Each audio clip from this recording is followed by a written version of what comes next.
This is Week 11 podcast with the 2 commissioners, not the 3.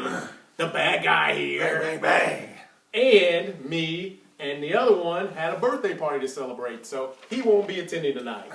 That's all right. Week all 11. right. Welcome to Week 11. Man, can you guys believe how fast the season's going by? Did you hear that before this started about the Magic? I just didn't know. That's 2 in a row. Yeah. I don't know if you heard that. I heard. High score of the week. Do you believe in the Magic? Trying to get my Second third. week in a row. That's like my you said. third. 3 times this year, 2 weeks in a row. And the low score was Team America. Who I played. Yeah, I smashed Whoa. him. That's what happens when you renege on trades with me. I don't like it, so I take it out on you. Yeah, I know. Yeah. Some housekeeping things here we'll take care of. Before we get into the picks. Yep. The playoff scenarios and how the bracket and everything's going to work. You want to go over that real quick? Yeah, I'll go over that. It's not like a March Madness bracket. I've had some texts saying, how's the playoff work? I thought we covered this pretty thoroughly, so let's do it again real quick. So, 4 teams per conference. The top record in the conference gets a seed. So, there'll be the 1 seed, 2 seed, 3 seed, 4 seed. So, if you have the best record in your conference, you're seeded in the top 4. After that happens, it goes to division winner. So, the second division winner in your conference automatically makes the playoffs. And then after that in your conference, it's the best 2 records in each side of whichever conference or division it comes from. So 3 can make it on one side, Right. and 1 on the other, or 2 and 2. So after that happens, we set the seeds in place based on records, tiebreakers. Tiebreakers are head-to-head record, then most points. If you have a 3-way tie, it always goes to points as far as record. Okay, so let's clarify that. So after the top 4 seeds are determined, and then we determine the rest of the playoff teams per conference. Then we seed them all. Okay, so it'll go from seed number 1 to seed 16. Playoff starts in week 14 with no buys. So from then on out, the number 1 seed always plays the lowest seed remaining. So if I was a 1 seed, Kyle was a 16 seed, or vice versa, I'd play him week 1. If I won as a 1 seed, I'd play in round 2 on week 15. I'd play the next lowest seed that's remaining, and so on and so forth. So 2 would play the second lowest, 3 would play the 4th lowest, or 3rd lowest, and so on and so forth. So I think that's pretty thorough. I don't want to be explaining this again. If you have any questions, please contact one of us directly, and we'll give it to you. There it is, broken down, pure and simple. Really easy. Can't understand it, sorry for you. Not much we can do about it. Yeah. Anything else we need to cover before we I get don't into think the there's picks? anything we can cover. I mean, we kind of killed 6165 showing Absolute Power last week. He took care of business this week. He beat Evolution. He beat another team in his other conference, Absolute Power. I told y'all that he would at least get 1 team. I think all the guys that have 2 teams will get 1 team. I don't know if any of them will have 2, so we'll see. That's when we come on that. Props to Absolute Power and 6165. Good week. Great week. Before we get into the picks, anything else? I don't have anything else, man. Nothing We ain't made else? no calls or nothing. Yeah, no calls. Man, might be a boring podcast. I do have one more thing. We are going to have for the first time ever, we usually start the podcast on week 13. So after week 13's over, we'll know all the seeds. We're going to come on and give you a playoff podcast because we will know who's playing who and how it's set up. Give you a playoff podcast. Might only be 5-6 minutes, but so what? We'll break down the seeds, who they're playing, make our predictions. There you go. Let's make our predictions for week 11. Week 11. This season's flying, man. It's crazy. It's going by. 6165 show versus Oklahoma. First of all, why does 6165 show always have the first game of the week? It seems like we pick. I guess because he's the champ. Yeah, there you go. So he's the defending champ. I'm gonna go with 6165, who is 6-4. Oklahoma 3-7. Oklahoma got a small playoff chance. He's better. He got to run the table. Though at 6-7, it's going to be very, very close. He can only make it if he wins out his division. I'll give him a chance. 6165 show averages 202 points. Oklahoma averages 178. 6165 show gets the win. Yeah, 6165 show, you got a better team than Oklahoma. I'm going with you. 6165 show is going to be the only team that makes the playoffs out of that division. Yep. The Crushers versus the Doobie Brothers. I need the Crushers to get a loss this week. I'm rooting for the Doobie Brothers. I'm also going to pick them. He's 7-3 with an absolutely high score of 217 average on the year. Crushers does really well at 6-4 and averages 198. I think Doobie Brothers gets the job done. He had a down week last week. It's time for an up week. Yeah, after a down week from the Doobie Brothers, I expect a good week from him, and I think he'll crush the Crushers. Hopefully Crushers pay off hopes. All right, Battle of the Commissioners. Evolution versus the bad guy. You know, I played this guy earlier this season on Monday night. I had Andrew Luck. He had a couple players. It came down to with less than 2 points. He pulled out the victory. We always normally split. I'm going to get him this time. I'm only 6-4. I'm fighting for my playoff life in that conference. I got to get a win. I'm going with the bad guy. How can I go against the bad guy? You can. Really? I mean, come on. We'll see how that goes. You're 8-2, man. You need to lose We do one. normally split, so You're 8-2. we'll you need see. to lose one, man. God darn. Bohica versus Mean Machine. You know what? I'm gonna go out on a limb. I'm gonna pick Bohica. Bohica might have screwed himself last week. He may have pulled out a victory if he didn't make a trade. I don't know. I didn't really check it too close, but he might have hurt himself by making that trade. I think with his 173 points versus Mean Machine's 166 average, he's gonna get a win. Ooh, I'm gonna go with Mean Machine on this one. I think it'll be Bohica. Start the downslide Bohica season. End it on a bad note. Omaha versus Lethal Weapons. I have been previously on Lethal Weapons bandwagon. I looked at his team, looked at his schedule. I thought there was a great chance he'd make the playoffs. I was absolutely wrong. Omaha smashes them, averaging 214 points per game with a 6-4 record. He will be the conference leader in that and get the highest seed in that division. Omaha's on cruise control at this point. I think he'll destroy Lethal Weapons.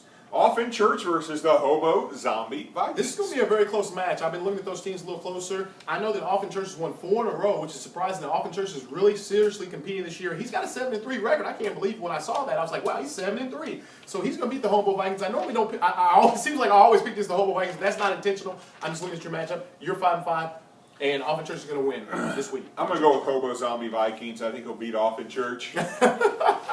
One more. Get that in there one more We're going to time. get that every week. Yeah, get that in there one more week. Explosive Diarrhea versus the Shot Callers. You know, Explosive Diarrhea's got a really good team. I looked at. I've been watching. He averages 197 points, which is really good. Shot Callers was out without Philip Rivers last week.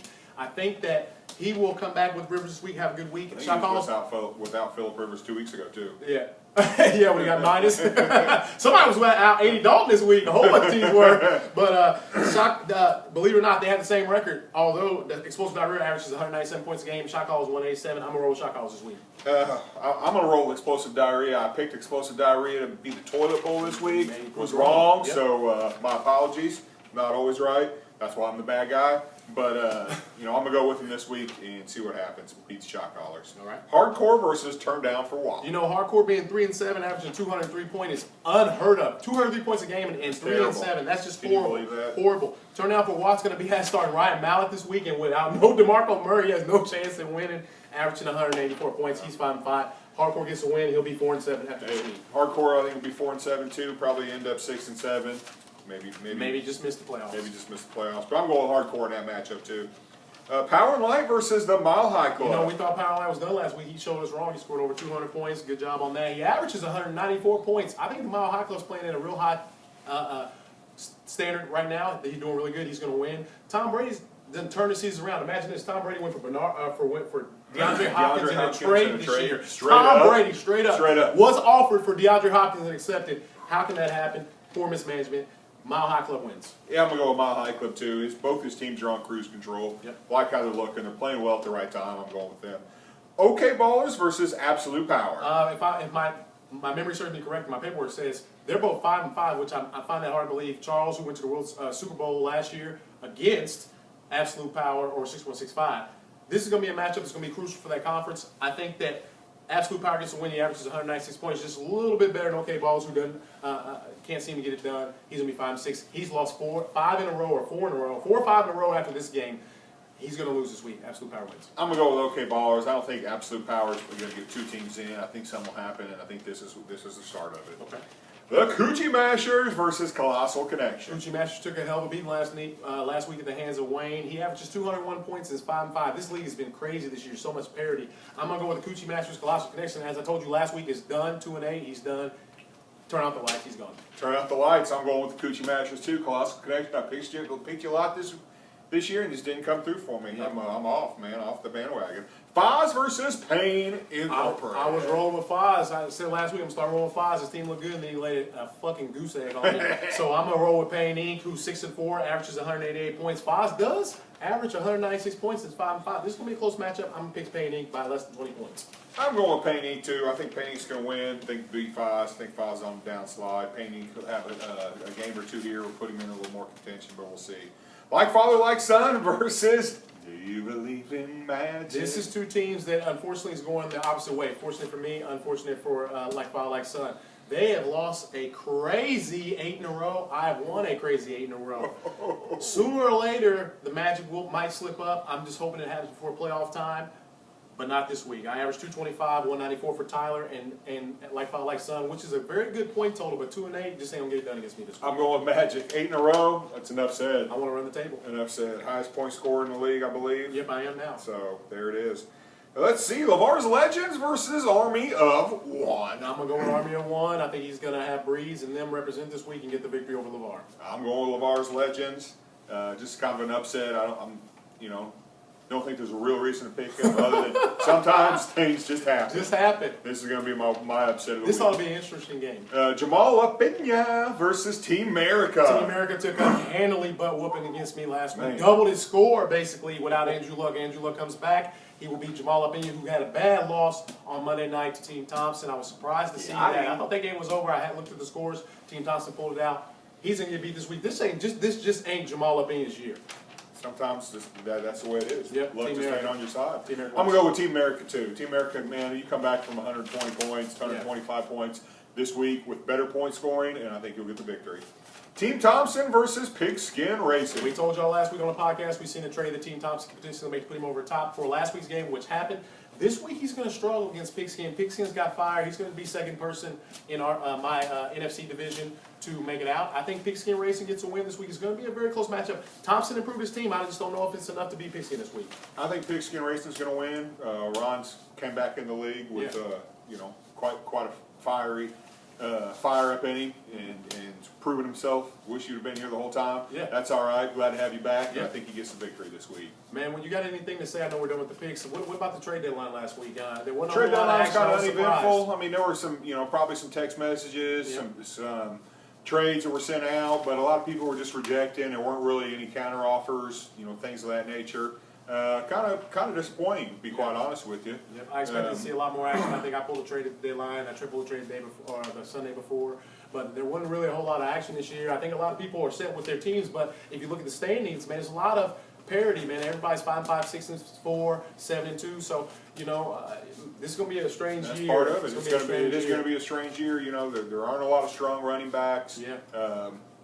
It's just the way that it's going to work out. Like you said, there's a huge amount of parity in the league where a lot of people are still in it, and they didn't want to give up and didn't want to really pull the trigger and make any huge leaps either. So. Right.